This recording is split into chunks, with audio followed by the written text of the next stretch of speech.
Bonjour à toutes et à tous et bienvenue sur ce second épisode de cette série DKDF en préparation du prochain festival de musiques électroniques Der Klang der Familie qui se tiendra au fort de Tourneville du Havre les 21 et 22 août prochains. Je suis Paul Louis, fondateur du projet Beat My Record et j'ai aujourd'hui le plaisir de recevoir un musicien, compositeur et producteur de musiques électroniques, adepte du modular et auteur de performances live époustouflantes d'énergie et de perfectionnisme. D'abord membre du collectif Knops, qui a notamment produit l'album techno-dub Tripotard, sorti en 2006 sur Nevropatch, il décide en 2016 de s'orienter vers un projet plus personnel qui oscille entre techno et acide. C'est un membre actif du collectif Microclimat et un amoureux des machines avant tout. Salut Modgeist. Salut.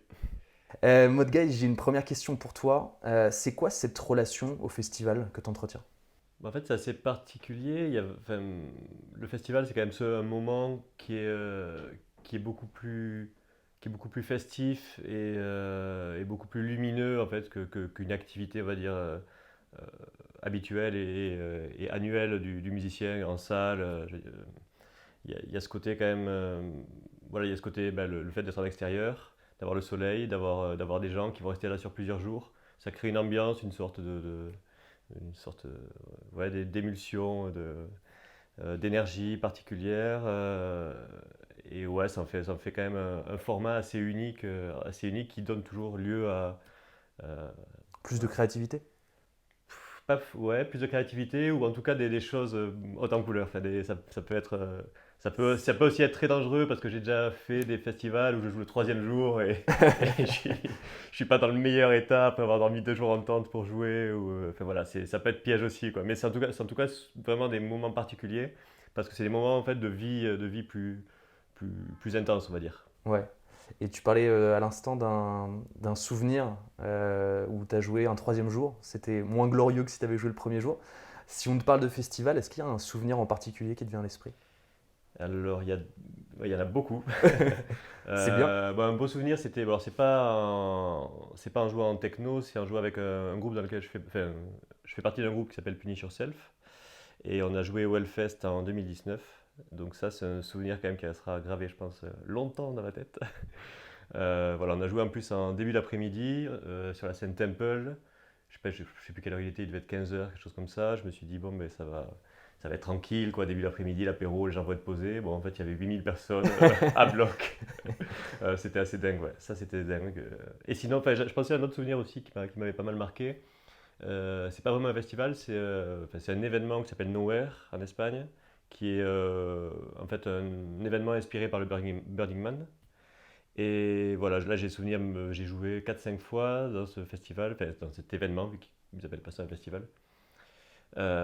Et c'est vraiment magique. C'est t'entourer de lumière fluo qui brille, jouer sur dans le désert espagnol, à la tombée de la nuit, c'est juste incroyable. Ouais. Un moment sympa, quoi.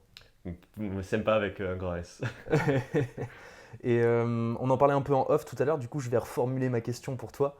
Je vais pas te poser la question de savoir depuis quand tu connais la 329, en tout cas si tu la connais depuis longtemps, mais comment est-ce que tu as connu la 329 ? Qu'est-ce qui fait qu'on te voit cette année au DKDF ? Alors en fait moi je suis invité par Microclimat, donc j'ai laissé Antoine rencontrer la 329 de son côté et m'inviter à ce festival. Voilà, donc c'est vrai qu'à part le visuel du festival que j'ai vu, qui d'ailleurs me faisait penser à une track de Scorpusher, je sais pas pourquoi. Okay. Il y avait un côté, ce côté, les couleurs, ce côté un peu 8 bits ou. Scorpusher, c'est quand même une belle référence. Ouais, je suis fan de Scorpusher. Ouais. Excellent. Si tu devais me donner un track qui te fait penser à 329, maintenant que tu as vu un petit peu leur ligne directrice, leur mentalité, ce serait lequel ? Ça, c'est vraiment pas évident, ouais. Mais si je reste dans mon idée que le visuel me faisait penser à Scorpusher et que je ne connais pas la 329, j'aurais dit Do you know Scorpusher ?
En tant que membre du public, on connaît la différence entre clubbing et festival. D'un côté, effectivement, on le disait dans le premier épisode, tu as un environnement qui est hyper clos, qui parfois peut être un peu angoissant.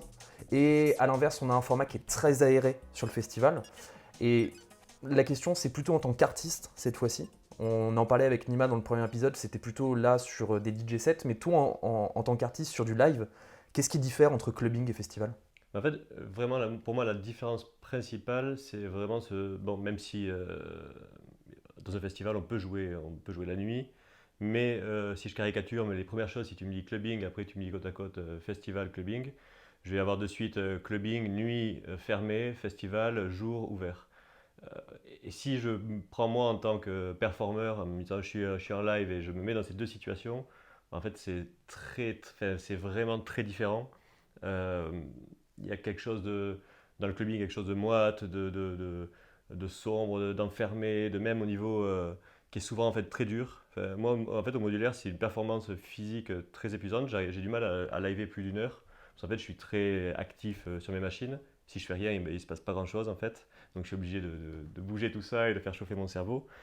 Donc un clubbing, en fait, un club, souvent me rajoute en fait de la difficulté avec les lights, avec la chaleur, avec le public, les loges qui sont souvent loin, il faut passer entre les gens, la fatigue quand je suis booké à 4h du mat. En fait, ça peut faire des moments très beaux, mais il y a des moments qui peuvent être très durs justement parce qu'ils sont étouffants et on puise vraiment de l'énergie. Faut vraiment aller chercher loin. Donc là, c'est une question de confort. Ah ouais, mais c'est un festival, j'ai l'impression que ce truc-là, aéré, pouvoir jouer à 21h, 22h, coucher de soleil, devant des gens en plein air, de l'air frais qui te balaye le visage. L'archétype du festival, quoi. Ouais, le cliché. Ouais, mais ça peut être même la nuit, tout ça, mais il y a Ouais. quand même un air frais, il y a quand même ce truc. Et en fait, c'est vrai que c'est un confort. Festival, on s'imagine en été, donc on s'imagine, voilà, de suite on est en t-shirt, on est sur coucher de soleil en t-shirt. Et forcément, la musique, ça ressent, j'ai l'impression qu'on va jouer plus. Peut-être pas plus mélancolique, mais en tout cas, on a envie de faire des choses peut-être plus belles, plus aériennes dans un festival qu'en club où je vais aller chercher la distorsion et matraquer peut-être et mettre quelques BPM en plus, quoi.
Et du coup, question très directe, en lien avec la précédente, t'as une préférence entre clubbing et festival? Alors, je sais pas si c'est parce que je suis un peu vieux ou non, je pense pas. Je pense que j'ai toujours été comme ça. Je préfère quand même les festivals. Les clubs, enfin, en fait, je vais en club que quand je joue. Enfin, c'est un peu faux ce que je dis. Je suis allé au Berghain, je suis allé au Rex, je vais en club de temps en temps, mais en fait, je suis. Tu vas au club pour Si j'ai vivre une expérience. Bah, si j'ai pas les loges, en fait, je râle vite. Non, parce que en fait, j'ai envie de me poser. J'ai du mal en fait à tenir debout, à faire la queue pour aller boire des bières. En fait, c'est vraiment ça fout en l'air ma soirée, quoi. Je suis pas quelqu'un comme, enfin, je kiffe pas en fait.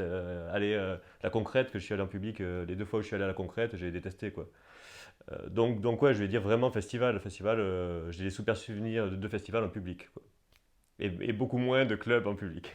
Et du coup, en parlant des styles, t'es plutôt à l'origine d'une scène breakcore, dub, et puis on le disait, il y a quelques années, 5 ans à peu près, tu t'es orienté vers un projet plus personnel, techno acide. Euh, c'est quoi les styles que t'aimes particulièrement entendre en festival? Le reggae? Euh, non, non. Je suis pas sûr que DKDF puisse Non, non, mais te je satisfaire. plaisante. Moi, j'ai rien contre le reggae. C'était parce qu'il y a tellement de groupes de reggae dans le festival. Il y a eu à ce côté aussi reggae à le festival. Mais non, non. Plus sérieusement, ben, justement, alors pareil, pour aller dans la caricature, je trouve autant y aller à fond. Coucher de soleil, festival, un set bien mélodique techno, planant, très mental. Ah ouais, alors, non. Bon, je m'auto-corrige. En fait, j'ai un souvenir d'un set de Lamaz, un DJ qui fait de la minimale, un belge qu'on a rencontré au festival Atom dans le sud de la France, Ouais. qui nous a fait un set lever de soleil de 3 heures sur vinyle, qui était fou, mais vraiment, j'appelle ça les sets brainfucker, quoi. Il te grignote le cerveau, ultra répétitif, voilà, vraiment un tech minimal, c'était sublime. Et je crois qu'en festival, voilà, j'ai envie, un coucher de soleil ou un lever de soleil, d'entendre ce genre de son, quoi. Vraiment un truc ouais, minimal, mental, qui te prend et qui t'amène là où il veut, quoi. Excellent. Et bah du coup, merci infiniment d'être venu aujourd'hui. On Merci te à toi. retrouve le 21, c'est ça? Le samedi? Samedi soir, ouais. Le samedi soir. Trop bien, pour un live de 1 heure. Est-ce que- Une heure, Une pas, heure? pas Ouais, plus. pas plus, sinon ça va pas être bien. Ok, et bah écoute, merci beaucoup Matt Guys d'être venu et puis on se retrouve du coup le 21. Merci à À toi. plus, Salut. salut.